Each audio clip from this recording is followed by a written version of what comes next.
We have a great overtime thriller between Corona and Riverside Poly in boys basketball in this week's HS Game Time Roundup. I'm Pep Fernandez. A fantastic matchup featuring two of the top inland area teams. The great Mike Barty from JW North on hand to check this one out. Third quarter, it's the Panthers' go-to guy, Ethan Alvano. Hashtag triple. Alvano puts Corona up 50-37.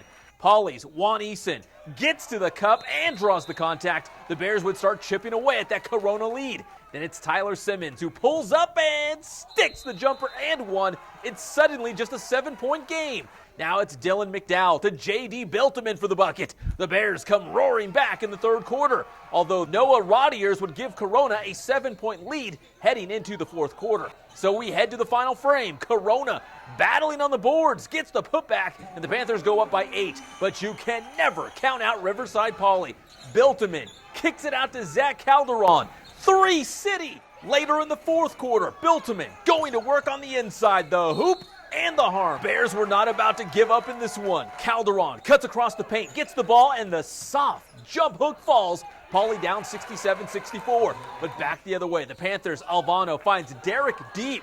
From deep, buries it. Corona up by 4. The Panthers had the lead, but it would not be safe. Calderon feeds Beltman inside for the Poly basket. Less than 2 minutes to go. Poly's Cody Lang, the long pass to Slater, who sets up Calderon for the lay-in. That ties the game at 70, and that's how we go to overtime. In OT, the Bears strike first. Juan Eason dials up from long distance. Can you hear me now? Good! The one and only. But on the other end, Alvano takes matters into his own hands. He drives to the cup and lays it in. Then it's Alvano showing the outside game from long range. Nails it. Alvano dropped 35 on the Bears. And here comes 3 more. Grab your umbrella and let it rain. Alvano would come up big time down the stretch, and the Panthers would polish off Poly when deep. Drives and dishes to Jacob Massey. Corona guts out the 84-75 win in overtime. I think we came out a little sloppy in the second half, and then, they took advantage of it, started going to the boards. They were playing harder than us. So then kind of just got us slow. We couldn't get in the offense, and then they came back, and then next thing you know, it's a close game going in overtime. So it was a tough win for us. It's good going.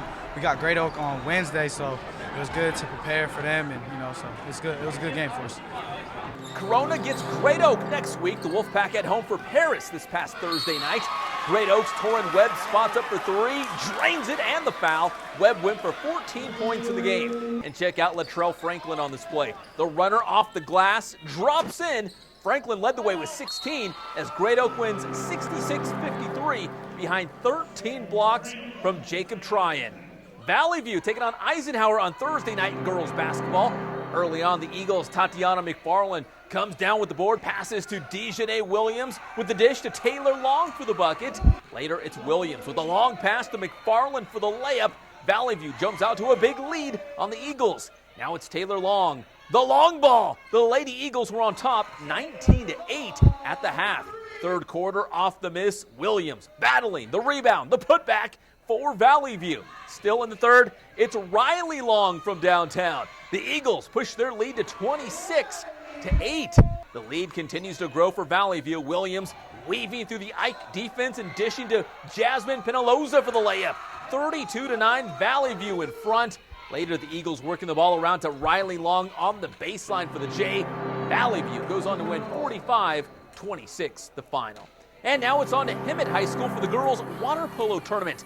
Elsinore meeting Murrieta Mesa. The Lady Rams' Grace Hansen with a couple of goals early to spot Murrieta Mesa the lead. And the Lady Rams would go on to win the match by a final score of 8-4. The 2-day 12-team tournament wraps up on Saturday at Hemet High School. I'm Pep Fernandez with the HS Game Time Roundup.